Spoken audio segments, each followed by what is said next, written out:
Greetings and happy Thursday, wherever you are, middle of the night, middle of the morning, middle of the afternoon, whatever it is. Good to see you. This is Blair.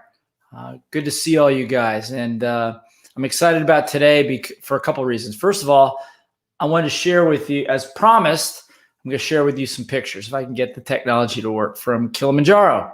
The other thing is, and how that relates as well, is the title today, the topic today, is that your past offers you no future. Your past offers you no future. And that didn't used to be the case, but it is the case now. And that can be a horribly devastating thing, a harsh realization, but it can also be liberating at the same time. And so I want to go through that a little bit, and your comments and your questions around it. As you know, we spent a couple of weeks talking about the racing pandemic that nobody's talking about, which is the pandemic of mental health, of depression, of lockdown, of being isolated, and and all those things changing. So hopefully we've addressed that. If you got some lingering questions, happy to answer those, because there were some great questions the last couple of weeks. So today it's about the fact that your past offers you nothing. As a matter of fact, if it offers you something, it probably offers you a liability. And what do I mean by that? Well, anything that you were doing in the past up until 2020 and now 2021 and going forward, the chances are, if you are, if you're in your 40s or above, let's say in your 35 or above, it's going to be very, very difficult for you to take on new stuff. Now, that's nothing new, but the truth of it is the market's changed in such a way is you have no choice. You have no choice. I know people that would love to build their businesses, but they're not good at selling, and they just don't want to learn how to sell. And so they've had other people sell for them. The truth is now, if you have a mission, you can't sell it. Whether you're selling a product or raising capital for your business, it's just not going to fly. So the skills of being able to do some of the things that you didn't do before are phenomenal. Let me give you an example. I came back from Kilimanjaro. It was an amazing trip. Unfortunately, as some of you know from last week, I got COVID. And so I was locked down. As you can see, I'm COVID free now, which is great. But I was forced into my bedroom for 2 weeks, 2.5 weeks. 2.5 weeks. And some people say, oh my God, it's so boring, purgatory. Well, let me tell you something. Other than the fatigue and some of the symptoms, it was one of the best things that ever happened to me. Why? Because it forced me, listen closely, forced me into a reset mode. It forced me to stop.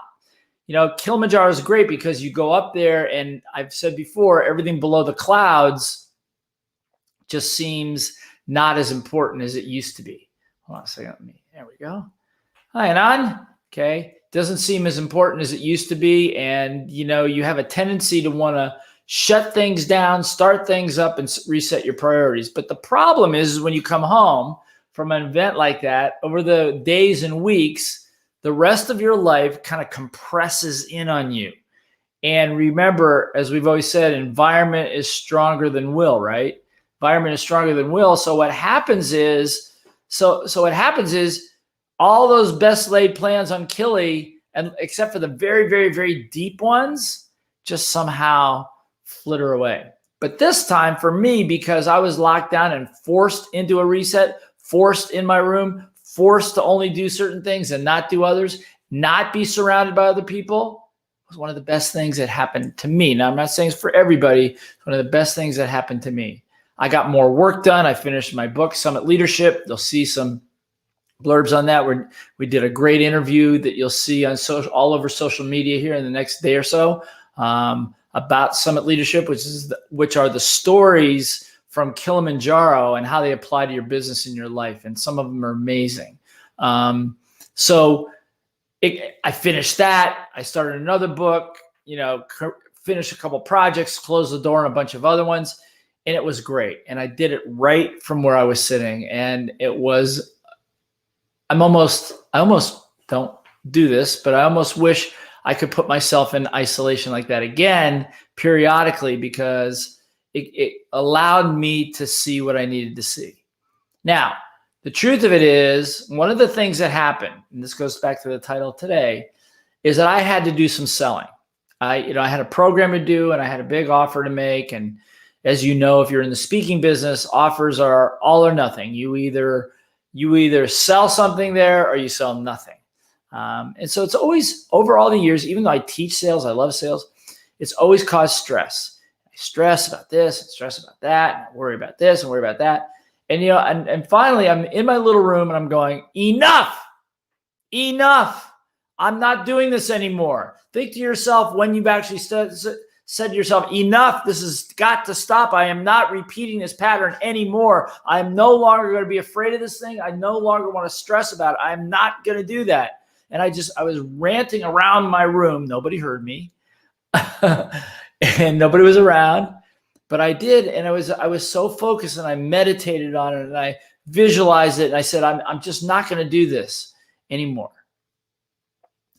Came to the offer. It was the best offer I ever did. Normally, with that number of people, we would close 20 people into our program. We closed 40, double, 100% increase.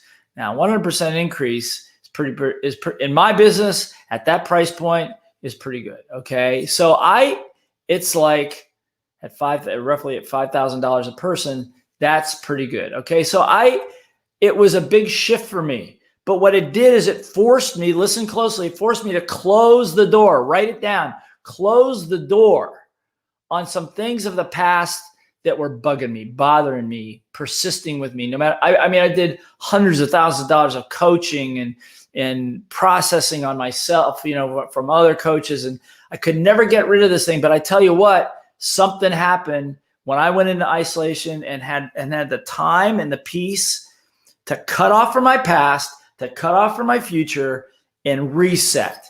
But not just say, well, I hope I'm going to reset and this is what I wish I could do or what. No, I got adamant about it. And here's why. Right now, there are a lot of people that don't want to go back to work. They don't want to go back to work. They want to stay home. But what are they going to do at home?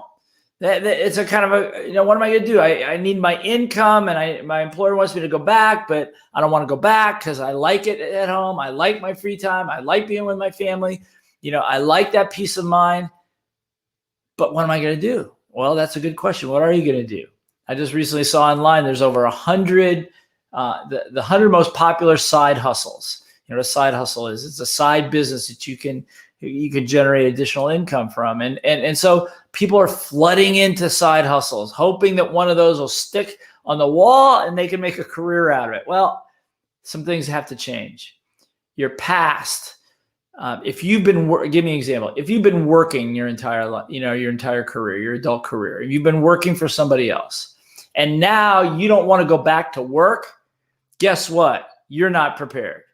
You're not prepared to sit at home and to self-initiate and to create and do all those things on your own. I'm not saying you can't do it, but don't think it's going to be a walk in the park and don't think it's going to be easy. It might be fun for the first couple of weeks until the reality sets in and you realize that you don't eat unless you sell something. Okay. So again, what you've done in the past may be offering you absolutely no future. Okay, if you decide your future is going to be different, and for everybody, your future is different. I use that as an example because I've seen it all over the newswire. People don't want to go back to work. The job market is bigger than it's ever been. There are more jobs in the United States economy right now than ever before, but people are not going back to work. Okay, why? Because they don't want to. Well, it helps that the government's kind of padding them along the way a little bit, but even so, it's not much money. And if you're going to make a change in the future, your past, not your skills, because we all know we got to get new skills. We got to learn to sell. We got to learn to collaborate. We got to build teams. All these things to build a business, if that's what you want to do, number one. But the challenge, I'm not even talking about that. I'm talking about your habits. I'm talking about the way you lived your life.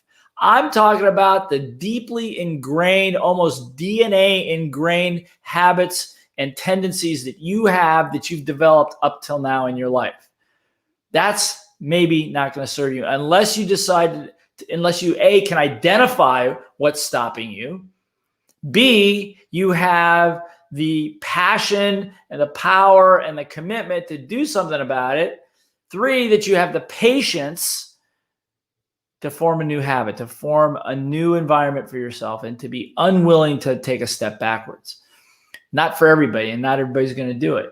And sooner or later, people will go back to work, or sooner or later, they'll look to the government for a handout so they don't have to go back to work so quickly. But the truth of it is that your past does not offer you a future.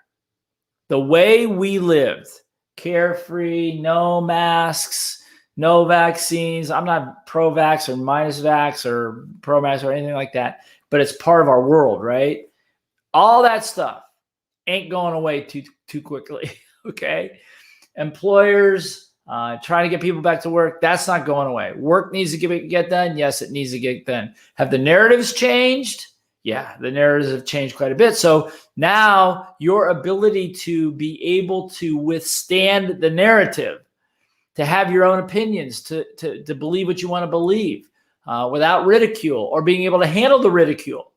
If you were a snowflake before, it's not going to be any easier going forward, okay? Hey, Bimal, good to see you. Binbui, good to see you. Slam the door, as Anand said. That's right. Very good. Very good. Yeah, you got to slam the door on things. And that's well said, who said that. Yeah, Anand. You got to be willing to slam the door on it. And not just say, well, I don't want to do that anymore. No, slam the door. Slam the door. Okay? What areas? Number 1 are your habits. Number 2 are what you're willing to confront, and how you position yourself. So if your position was that of an employee in the past, then going forward, being an employee is the way you were an employee in the past is not going to help you at all going forward, particularly if you don't want to go back to work, okay? Or sitting in a cubicle. If you're now used to being on Zooms with all kinds of other people, now you're locked in a little cubicle. It's going to drive you a little crazy. You got to make a decision whether you want to do that. I'm not saying you can't do it, but that's kind of your positioning, right? What you're willing to confront. Okay, so what are you willing to confront? Are you willing to confront? Most important thing to be able to confront is yourself, your own bad habits, your own tendencies, and to tell yourself the truth. Don't pat yourself on the back, say, it's okay. No, not this time. Not this time. It's time to be a little bit ruthless with yourself. To be ruthless. That's the word, ruthless, okay? With yourself. And be willing to say, okay, if I clean the slate and I hit the reset button now, who do I want to be? Not what do I want to do? Who do I want to be? Do I want to be an entrepreneur? I've never been one before. Do I want to be one of those? What's that look like? Talk to a few. It's not easy. It's rough. You spend more time, in many cases, you spend more times down than you do up. The ups are great. And overall, you're up if you do well. But as we know, over 50% fail in the first 2 or 3 years, and 50% of the rest fail in the next 2 years. Why? Not because of their competition. It's because of this up here. It's because of this up here, okay? So it's your positioning and, of course, your habits. Your habits. What are your habits?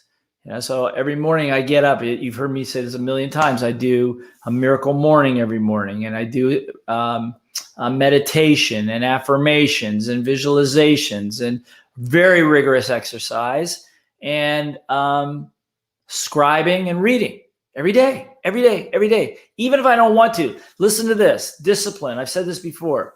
Discipline, according to my teacher, Mac Newton, is doing what you're supposed to be doing when you're supposed to be doing it, whether you like it or not. Whether you like it or not, okay? Whether you like it or not. Some people say, well, I just don't like to sell.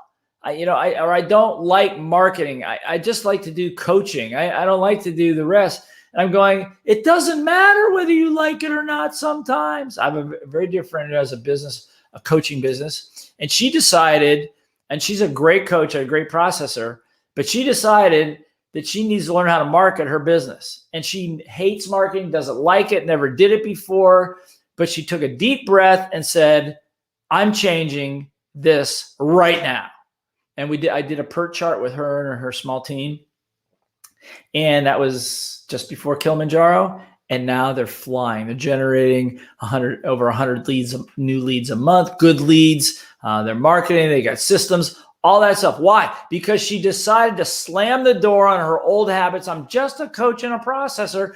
Damn it, I'm going to learn this. Damn it, I'm going to do this. It's time to stop screwing around.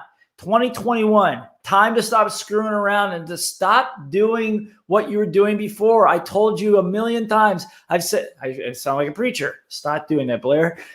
I've said a million times that COVID, as awful as it's been in many cases, is a blessing, and it's a message to all of humanity.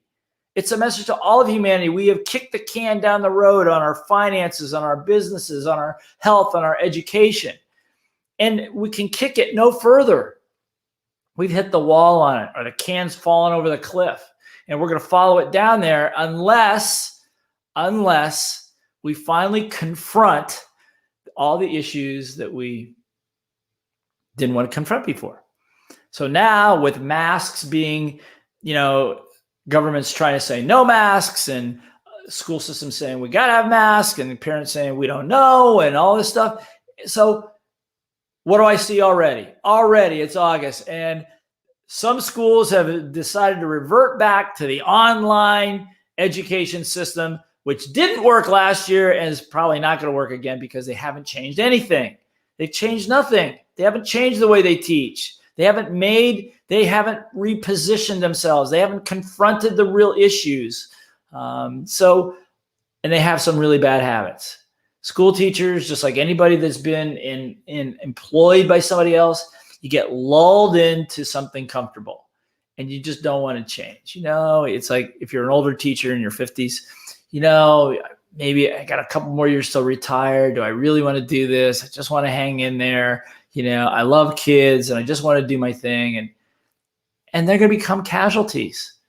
And if they don't become casualties, the world will definitely pass them by. So when I went to Kilimanjaro, it started this process. It came we had to skip Kili in 2020 because of the pandemic. And then we all a bunch of us snuck over there and had mostly the mountain to ourselves. It was one of the greatest resets. I want to show you, because I promised this last time.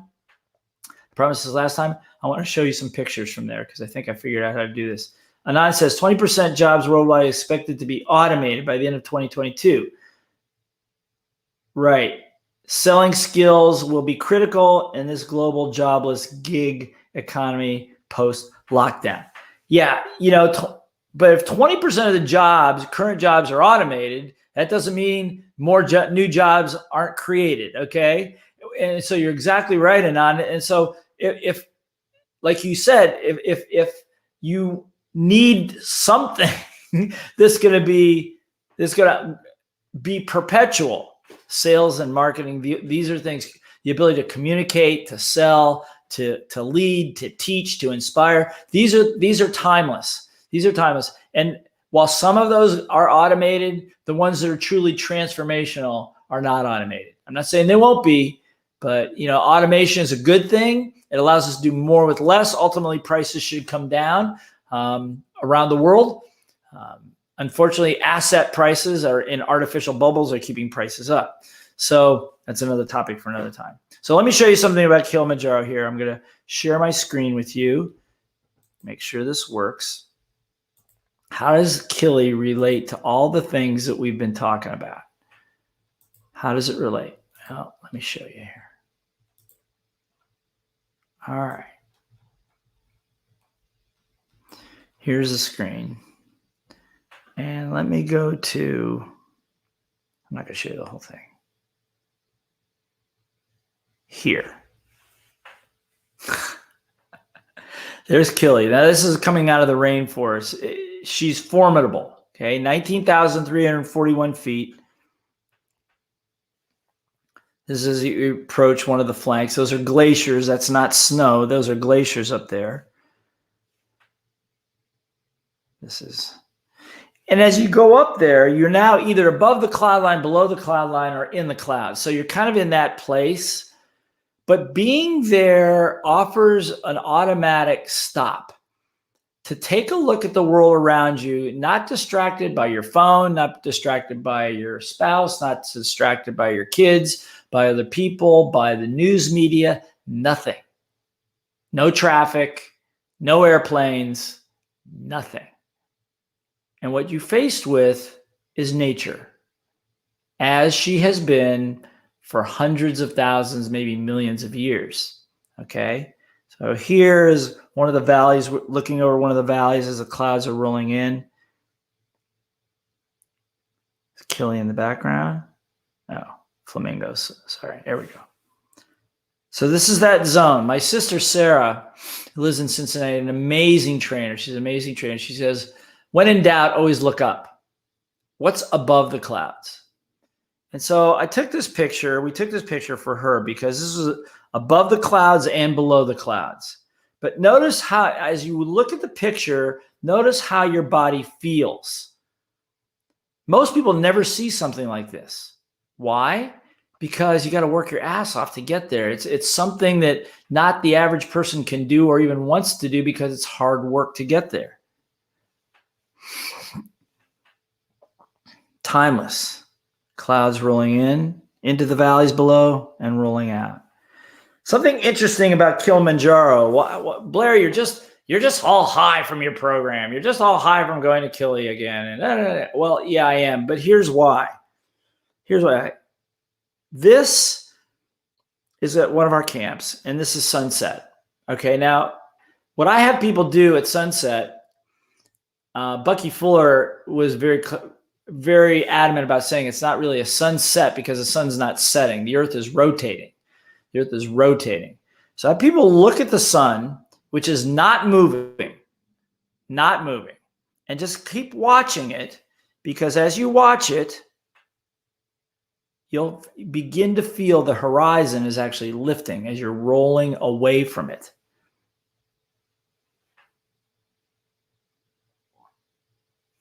See that? Rolling away from it. Maybe you can even feel it a little bit as you're looking at the picture.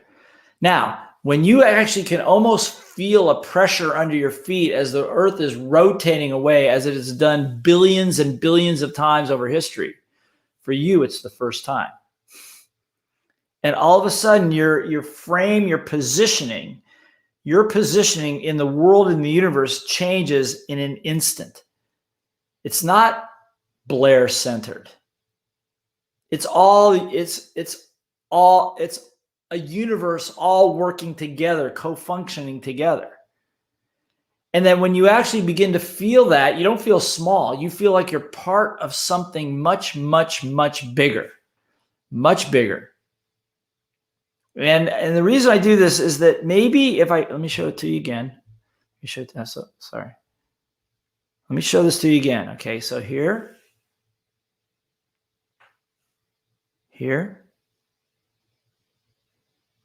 Here, feel the horizon lifting.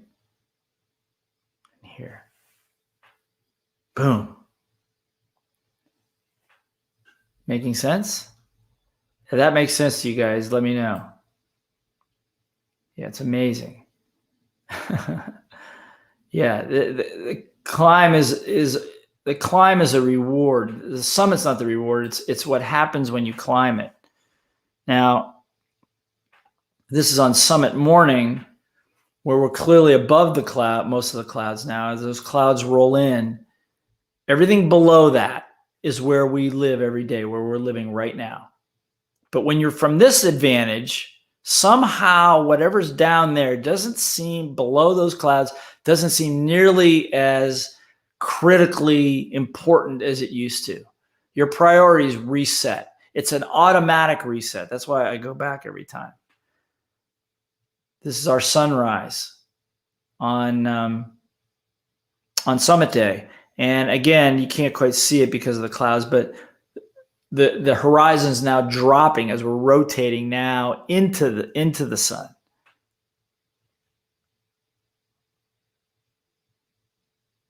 Oop.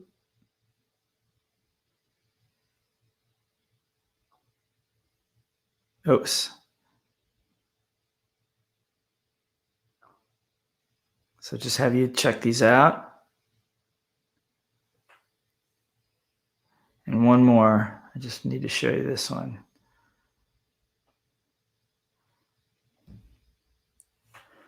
Okay, this is when we summited. The first team that got to the summit is very cloudy that day. What I'm doing is I'm holding up 10 fingers because that's my 10th summit. 10 times up to the top of this thing. 5,900 meters. So hopefully, do you enjoy that? Yeah. It's not about the destination. It's not about the destination. It's the journey where the learning is maximum, just like life. Yeah, it is. And the beauty of that is that you don't really even have to go to Kilimanjaro to experience it. If you decide to make a decision in your life to reset, and I'm just going to advocate that for most of you, if you guys are trainers or whatever it is that you do, probably one of the best things you can do is to create some solitude for yourself for a week or two. You know, go away, be away, turn everything else off. And I'm going to promise you, if you can do it, the same thing's going to happen to you. See, there's a process that Alan Walter taught years ago. It's called compression matrix. And what compression means is that when you are where you are right now, where I'm right now with family and business friends and all the stuff all around and all the stuff that's on my calendar and all that, is that all compresses in on you, right? It compresses. And so you respond to all of that. So your life becomes mostly living in an environment where things are compressed around you. When you go into solitude of some sort, or isolation of some sort, or go on a climb like this to kill you, what happens? All that is blown away. Boom, is blown. The minute you get off the plane, boom, it's all blown away. It's gone. And now there's this gigantic open void, and the only thing in it is you and the rest of the universe, not all the other clutter that's in the middle of it, in between. And it's my belief, having gone there 10 times and taking several hundred people up there as guests, and debriefing with them and experiencing with them, my experience, it happens for nearly, not everybody, but nearly everybody. And it's powerful, subtle. But if the past is not going to offer you anything into the future, then my best solution to you is, or I say, I'm gonna make this resolution. I'm gonna set these goals. I'm gonna do all this stuff. All good, but first, take some time to isolate. Okay, if you got COVID, hopefully you don't get it badly. You don't have bad symptoms. But if you're locked down, use it. Lock yourself in someplace. Don't go anywhere. Have somebody bring the food to the door or whatever you got to do. But you don't have to go to a mountain, but do something that forces all that compression out of your space. Because that's why very few people become entrepreneurs, is because there's a few people that have the power and the mental will to be able to push it out of their space long enough to stay focused to get what they need to get done, or they have some natural skills that they're good at that they can do. But that's not me. That's not probably you. And so I'm going to suggest that if the past does not offer you a future, then it's time to reset and create a new future. But start from clean. Don't start from news media, politicians, spouses, kids, parents, clergy, media, all that. Don't start there. Get that out of you as a human, is my belief. Now, everybody may not agree with me. That's fine. My belief, I don't get that I'm strong enough to push all that away all the time. I can't. But if I put myself in a positioning, then I can get pretty adamant about, I can get clear, set priorities. Priorities become very, very clear very easily. And from there, start creating. Create your future. The future's never been brighter. I mean, there's more jobs, like I said, more jobs than ever before, more opportunities than ever before. Technology is racing ahead like never before. Our education system sucks. We all know that. It's upside down. The healthcare system sucks. It's upside down. As my friend Radha Gopalan, who's my cardiologist and organ transplant specialist, says, it's not a healthcare system. It's a wealth care system. And it's a wealth for the healthcare organizations. They make money. The insurance companies make money. It's not designed to give you health. It's designed to help you when you're sick. But health, just like climbing Kili, doesn't start the minute you get to Kili. Climbing Kili starts 6 to 9 months ahead of time when you start preparing. Your health starts 6 to 9 months before COVID hits. Same education, same thing. Finances, same thing. Think about that pattern. Okay? So if you are going to reset in the areas that are most important in your life, and if you can at least hear my message and be inspired by the rotating of the earth, because as Bucky Fuller said, he goes, you didn't create the universe and you're not running it. And when you stand there and for a moment and you actually feel the earth rotating, when your whole life was positioned that the sun was coming up and the sun was coming down. I mean, you knew about the rotation, but the sun was coming up and the sun was coming down. The sun was going up, the sun was coming down. And for the first time, you're going, oh my God, it's not going anywhere. I mean, then you can add the fact that we're clocking around this thing at about 1,000 miles, going around, rotating at 1,000 miles an hour. And it takes, I don't know how many hundreds of thousands of miles it takes to orbit the sun. And I mean, your brain all of a sudden begins to go, holy mackerel, I'm part of that. I'm part of that. And the difference between, as Carl Sagan said before he died, he said the difference between us and monkeys, between human beings and monkeys, is that we have the ability to perceive what I'm talking about. You have the ability to perceive yourself in the universe. Most animals have no clue. None of them have a clue, but we do. And if you were given that talent, that ability to do it, shouldn't you be using it? If you have a specialized skill that allows you to think bigger than beyond, shouldn't you use it? But no, I got to go to work today. I got to commute. I got to reset. Otherwise, your past will doom your future. It's not just for you; it's for everybody. Because if you don't, I've said this before, is that there are rough times for many people. Even businesses that are doing well now after the pandemic, they haven't made, they were lucky to have made some sort of a shift, but I don't know that their mindset's shifted yet. I don't think it has. But if you do, you'll become a great, great, great leader. Let's see, what do we have here? Tila, best family for teachers and leaders. Time to reset and create a new future. That's right. Thank you. I love you too, you guys. Final frontier of humanity is not the dark outer space. It's the untapped inner mind that can perceive that space, that can perceive that you're part of the universe. So we're both right. Okay. Thank you, Tila. I love you too. I'm eager to join Mountain Leadership 2022 with you and K2. Well, you guys are all welcome. Anytime you want to, just go to blairsinger.com and click on Mountain Leadership, and you can learn all about it. Okay. Final frontier, Islam Rashad. There's a new site to learn English. Okay. Vocabularies. Hi, Blair. No speaking engagements. Clients are changing words, feeling isolated. What to do? Okay. Jyoti Singh. Okay. No speaking engagements. I hear you. So again, what's happening is the reset's catching up to you. My suggestion, like I said, if there's nothing happening, use the time if you can to isolate for a little while. I mean, I'm talking about really spend the time with yourself to just be. Read, do daily gratitude exercises. Don't try to push it, but allow things to roll into you and to say, what does I really want to do? How do I want to contribute? You're obviously a teacher or a trainer. What's my message?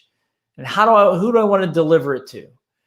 And you'll come up with some great strategies. You'll come up with some strategies that will allow people to understand who you are, what you do. I mean, for nothing less than creating a video on your phone after you've reset a little bit. And you say something like this, I was thinking to myself, what do I, as a trainer, as a coach, why do I do this? Why do I do this? And the reason I do this is because I truly believe that in everybody's heart, there's the ability to be a great person, to live the life you really want to have, and to do so without all the stress and all the angst. And that's why I do this, because I've had moments of it, and the more I learn, the more I want to share it with other people. That's why I do this, and do it from your heart and send it out onto social media and say, and mention, if you agree with this, you have a comment, just type in agree or give me a comment and we can continue the discussion. That's it. See what happens. But don't do it out of desperation. Do it out of inspiration.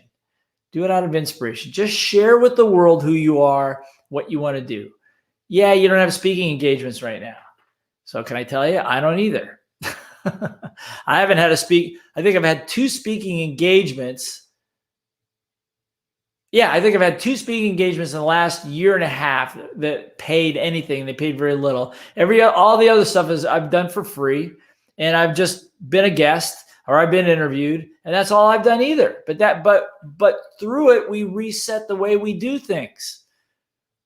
It used to be very expensive, airplanes, all that kind of stuff, and now we don't do that anymore. I do it right here. It's very inexpensive. Trainer Mastery Program, for example, the Trainer Mastery Program, which is the beginning of our funnel, $15. That's it. 3 days, $15, me and you. And I show you how to train. I show you what it's about. And I hopefully inspire you to want to be another great teacher and leader in the world. Now, if you want to take the next step, there's more steps after that, but it's $15. And now, and through the first 6 months of this year, we've trained 5 times the number of people that we trained in this, introduced this to 5, the idea of training to 5 times the number of people that we did in any of the best years we've ever had. And we've made more money. Figure that out. Why? Because we stopped doing what we were doing. We didn't try to go back and hope the weather would change and try to make it work another way. No, it's over. Technology has changed everything in a good way. So I hope that helps a little bit. TMP, Rashmi is taking it. She says TMP is priceless. Thank you. How to handle overwhelm. Okay, well, how to handle overwhelm. Okay, so Padman. I'm just going to call you Pat. Okay, so Pat, it's a great question. How do you handle overwhelm? Well, overwhelm simply means you've got so much coming in that you can't figure out what do I do first? What do I do second? And it becomes, and then you have this sinking feeling like you're drowning. Well, there's a couple things. First of all, if you have a team around you, you should be able to avoid overwhelm. If you don't have a team, get one. And if you don't say, I don't have any money, get yourself a personal assistant. Then pay them part-time. If they only work 1 or 2 hours for you a week, just pay them for that. That's it. Okay? And let them go do the groceries. Let them get your laundry clean. Let them run the errands and take that off your plate. That will remove some of the overwhelm. Okay? First thing, I was taught that many years ago. Second thing, if you have a little bit of a business, if you're generating income, get a bookkeeper. Same thing, part-time. Have them do the numbers, report them to you every week. Take that off of your plate. You can't generate wealth without a bookkeeper. Okay? So first thing, build yourself a little bit of a team. Second thing we talked about today, you need to reset. I would bet that 60 to 70% of what's causing you overwhelm is needless stuff that you could either give to somebody else or is irrelevant, never going to happen anyway. Or shouldn't happen anyway. How do I do more with less? How do I, if we learn anything from technology, is we able to do more with less at less cost? Okay, so if that's the trend, how do I do that? That's how we did our business. If that's the trend, how do I do that? And I didn't know, but you talk to people, talk to your team, and do things like that. Okay. All right. Learned a great lesson of how to make the best during adversity when you conducted our MFP sessions despite having COVID. Yeah, well, I delivered MFP while I had COVID, but luckily I didn't have to run around and jump around and do too much. I mean, I conserved my energy. So at breaks, I would lay down. Before, I'd sleep. As soon as the program was over, I'd go to bed. I'd sleep for about 3 or 4 hours, get up, then sleep again till I had to get up and do it again. But that's what happens, Rashmi. When you do something that you're passionate about. I believe in all my heart that COVID's the best thing that's ever happened to our planet. People say I'm cold. And if you've lost a loved one, it's not to disrespect that, because they should have never died. They should have never died. And that's why it was priceless, because it offers us an opportunity to get a lesson about our health.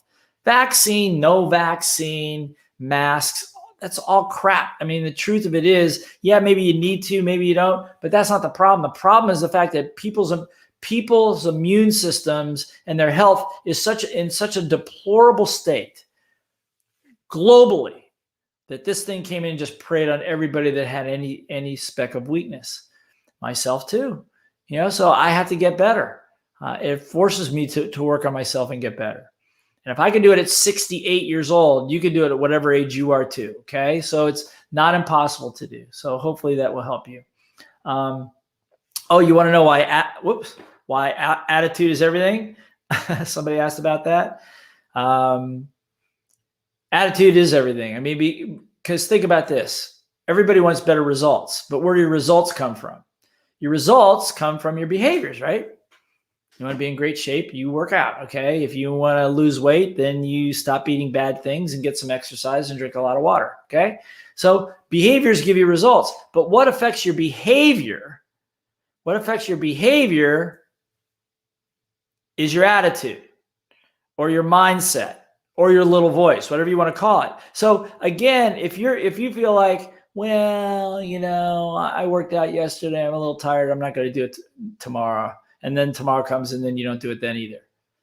What's that all about? That's about your attitude. If your attitude is, I'm going to reset, I'm going to do this, I'm going to create a habit out of it, whether I like it or not. I mean, I didn't like doing miracle mornings. It takes me 30 minutes to an hour to do it before I start my day. I don't have the time to do this. And I just did it. I just did it and did it and did it and did it and did it, for a couple of months until it became a necessity to do it. And then I wanted to meditate better. So I'm learning from most amazing Buddhist monk from Thailand. And he's teaching me every Monday morning how to meditate better so that gets better. So I reset. I've got to believe that all these trips, see, I'm not as smart as some of you. Taking me 8, 9, 10 summits to Kili for me to finally get the power of the reset. For some of you, maybe you just got it. Maybe a couple of those slides and you just got it. And if you do, thank you so much. One of my patterns that I also like to change, although I'm not too adamant about it, is that I have a tendency to learn things the hard way. And I think that the reason for that is I'm as open-minded as I think I am, I'm still pretty stubborn about some things. That's number one. Number two is I think that because I learned things the hard way, that I go through a lot of tough experiences, not life-threatening experience, but lots of experiences, is because it makes me a better teacher. It allows me to feel what other people feel. It allows me to speak to them on their terms because I know how it feels. I know the frustration. I know the agony. I've been there, unfortunately. And I continue to stay there in some areas of my life. And I continue to work through it. And that's what makes you a great teacher and leader, by the way. It's not that what you did in the past. It's who you are and what you do in the moment that makes the biggest difference, okay? Yeah, attitude affects behavior, which gives you the success and the results. Absolutely. 68 years old. You're an old man, buddy. Yeah, thank you. Yeah, I agree with you. I don't think a bigger lesson from adversity can be learned bigger than COVID. And I would agree with that. Like I said, why? Because the three biggest institutions of our life were revealed, the curtain pulled back, and we realized that there is no wizard there. There's some guys pulling levers, and just like in the Wizard of Oz, and there's nothing there, and it's broken, severely broken, and creates an opportunity for us as leaders to jump in and say, I'm going to take this part of it, I'm going to fix it, and I'm going to do it in my world and hopefully other people. That's why I'm training trainers. I mean, I could be doing professional real estate and flipping properties and doing all that stuff, but I'm not. Why? Because I'm adamant about this. Because I know if I ask myself once in a reset years ago, I go, if there's one thing, Fuller said, what could one little guy do? If there's one thing I could do, what would it be? And it turned out the one thing I could do is to help you guys become better teachers, leaders, to teach in a way that everybody grows. That would be the greatest leverage, not me trying to train every person or coach every person or go to every country like I was doing at one point in my career. No, it's teaching you how to do it so that you can teach other people how to do it. And so I think if we all do that. So Blair, please give a quick lesson for dealing with the little voice in this tough time. Okay. Bimal, he may be 68, but I challenge anyone to take him on during a workout session. You've been to some workout sessions with me. Awesome. Quick lesson, and then we're going to wrap this up. Okay, so a quick lesson for dealing with the little voice in tough time. First step is always the same. It's to realize that you have one, that you have a little voice, and it's not necessarily the real you. It's a composite of other people, of teachers, preachers, leaders, politicians, the media, all that stuff. That's what it is. So to first of all realize it's not you, and to be able to sit outside of yourself and say, wow, where did that little voice come from? Say it right now. Say, wow, where did that little voice come from? Say it again. Wow, where did that little voice? So by simply saying that, you have disassociated yourself with the little voice. That's the first thing. You know, the second thing is that you can choose your thoughts. It's called the law of replacement. As bright as you are, the human brain can really only hold on to one thought at a time. So if you're saying just anything to yourself about not being good enough, not smart enough, all of that, just change it around and turn it into an affirmation. So I'm not smart enough. So what would you say? I am smart. I am smart. I'm smart. I'm smart. I'm smart. I'm smart. Just keep telling yourself you're smart. See, your brain doesn't know the difference. So again, affirmations are very powerful ways of in the moment, I'm not saying permanently, but in the moment of reprogramming what's going on in your head. You say, I'm a horrible father. No, I'm a great father. I'm a great father. I'm a great father. I'm a great husband. I'm a great father. I'm a great husband. I raise strong, healthy, happy boys who do great things and get their goals.